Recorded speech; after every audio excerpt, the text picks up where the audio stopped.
जीव पुत्रिका व्रत पूजन में होने वाली कहानी। पहली कहानी मैं अभी पीछे सुना चुकी हूँ। अब ये दूसरी कहानी बता रही हूँ, आप लोग सुनिए। चील और सियारी की दूसरी कहानी। एक चील और एक सियारिन रहती थी। मलयागिरी पर्वत के नदी के किनारे वहाँ पर एक पाकड़ का पेड़ था। उस पेड़ के ऊपर चील रहती थी और उसमें एक कोतड़ था, उसमें सियारिन रहती थी। दोनों का बहुत ही गहरा प्रेम था, दोनों में बड़ी अच्छी दोस्ती थी, दोनों आपस में बहुत अच्छी सहेलियां थीं। तो एक दिन ज्योतिया का व्रत आया। सब गांव की महिलाएं नदी के किनारे सब लोग ज्योतिया का पूजन करने चले गए। पूजन कर रहे थे, दोनों देख रही थी। बोली ये किसका व्रत पूजन हो रहा है, पूछी तो औरतें बताई। बोले कि हम लोग ज्योतिया का व्रत करते हैं, ज्योत पुत्रिका का। बोले इससे क्या होता है। बोले इससे बेटा जो है अपना पुत्र पौत्र धन धान से माता लक्ष्मी भरती है। ज्योत महान भगवान सबको, सबके बेटे को जीवन दान देते हैं, अमर करते हैं, उनके जीवन में खुशियाँ लाते हैं। हर दुख और विपत्ति की समाधान के लिए ज्योत पुत्रिका का व्रत किया जाता है। माताएं बहनें करती हैं, इससे उनके बेटे जो है दीर्घायु होते हैं, उनके जीवन में कोई कठिनाइयाँ नहीं आती हैं। माँ का आशीर्वाद, जीवन महान भगवान का आशीर्वाद मिलता है। ऐसा बोली तो वो लोग बोली कि चलो हम भी व्रत करते हैं। उन लोगों ने प्रसाद खाया। इसके बाद अगली बार जब ज्योत पुत्रिका का त्यौहार आया तो इन लोगों ने भी व्रत रखा। दोनों ने व्रत रखा, तो चील ने भी रखा और सियारिन ने भी रखा। चील तो अपना निर्जला व्रत रखी, निर्जला इसमें रखा ही जाता है। निर्जला व्रत रही। सियारिन को भूख लगी, वो क्या करे। उसी दिन उस नगर का व्यापारी मर गया और उसको लेकर आया स्मशान में फूकने के लिए। मुर्दा जल रहा था तो सियारिन का मन हो रहा था खाने के लिए। तो रात को जब सब लोग सो गए, सब चले गए, तो ये गई और वहाँ पर मांस के टुकड़े उठा लाई, कोतड़ में रख दिया और रात को खाई भी। तो चील बोली, चील को जब आवाज़ सुनाई दिया तो चील बोली, बहन क्या तुम्हारे दांत कैसे बोल रहे हैं, क्या आवाज़ आ रही। तो बोली, बहन ऐसा है, मुझे ठंड के मारे मेरे दांत बज रहे हैं, कुट कुट कुट कुट हो रहे हैं। तो बोली चलो ठीक है। सियारिन इतनी चालाक थी कि खाई भी और थोड़ा सा रख दिया सुबह पारण के लिए। और चील जो थी वो अपना पूजन जो करी थी वो पारण के लिए लेके आई थी, वो रखी थी सुबह पारण करेंगे। तो सियारिन ने इतना बड़ा पाप किया। उस पाप से वो जो है कि थोड़ा सा इन्होंने पुण्य किया था, जिसकी वजह से इन्होंने अगला जन्म में एक ब्राह्मण के घर में पैदा हुई। दोनों सगी बहनें हुईं। सियारिन बड़ी बहन बनी और चील जो थी छोटी बहन बनी। दोनों पैदा हुई, दोनों चंद्रमा के समान बढ़ने लगी, बहुत सुंदर खूबसूरत। तो उस देश का राजा जो था बोला कि पंडित जी के हम आपकी लड़की से शादी करेंगे। तो पंडित जी ने बड़ी लड़की की शादी तो मंत्री के बेटे से कर दिया और छोटी लड़की जो चील थी, शीलावती और कपूरावती, बड़ी का कपूरावती नाम था, इसका शीलावती नाम था, इन दोनों विवाह कर दिया। तो वो राजा के घर में रानी बन के गई। जो चील थी, जो शीलावती थी, वो राजा के घर में रानी बन के गई और जो कपूरावती थी वो उनके मंत्री के घर में गई।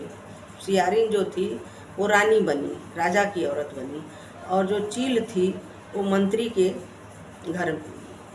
घर में शादी हुआ उसका।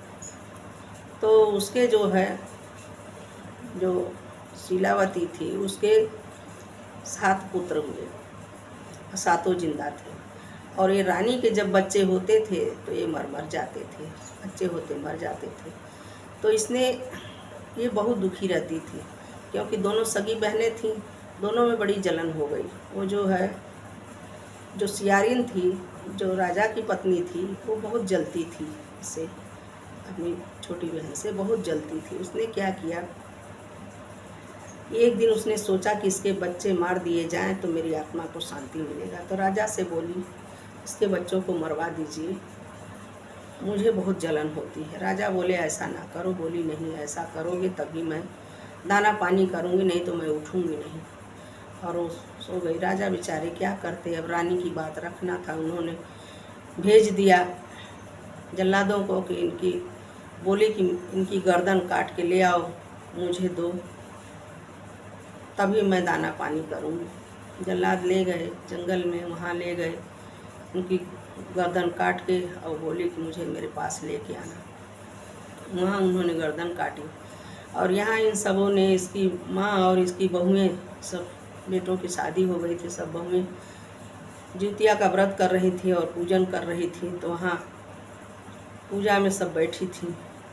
जीतवाहन के प्रताप से, उनके आशीर्वाद से, इन लोगों के पुण्य से वो सब मरे नहीं। और उन्होंने क्या किया कि जब वहाँ वो लोग मार दिए तो एक उनकी मुंडी लेकर आए, रानी को दिया। रानी ने क्या किया कि उस मुंडी को और टोकरी में भर के कपड़े में लपेट कर और उसके पास भेज दिया, अपनी छोटी बहन के पास भेज दिया कि ले जाओ, दिखा दो उसको, जो इसके घर में रोना पीटा पड़ेगा। भेजा। जब सब लेके गए वहाँ देखे तो वहाँ तो वो मरे ही नहीं थे। वो जो मुंडी काट कर दी थी टोकरी में, वो सब नारियल बन गए। और उसके बच्चे जो है अपना तंदुरुस्त अपने बहुओं के साथ घर में हंसी खुशी सब बैठे हुए थे, बातें कर रहे थे। इसने भेजा नौकरानी को जाकर देख के उसके घर में आओ कि वहाँ रोना पीटना हो रहा है क्या।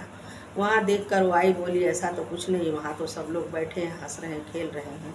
तो इसने कहा पता नहीं क्या हो गया, ऐसे क्या, मैंने तो गर्दन कटवाया, मैंने देखा भी, उस लेके भी आए थे। शीलावती जो कपूरावती थी वो समझ गई, वो गई बहन के पास, बोली ऐसा है बहन, तुम कितना जलन रखती हो, और हम लोग ने कहा ऐसा कैसे हो गया, मैंने तो तुम्हारे बेटों को मरवा दिया था, ऐसे कैसे हो गया।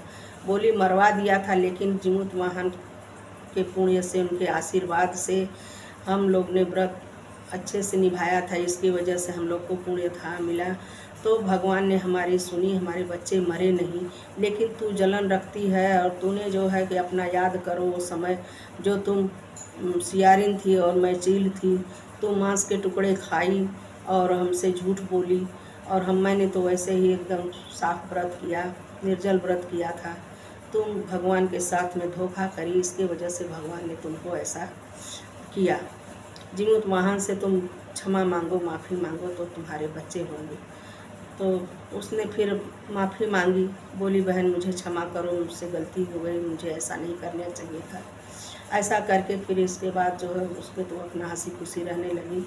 और ये अपना फिर उम्र समय होने के बाद फिर ये गई सब गंगा स्नान करने के लिए, और वहाँ ही दोनों ख़त्म हो गई, दोनों बहनें। जैसे जीमूतवाहन भगवान उनकी प्रार्थना सुनी, वैसे सबकी सुने।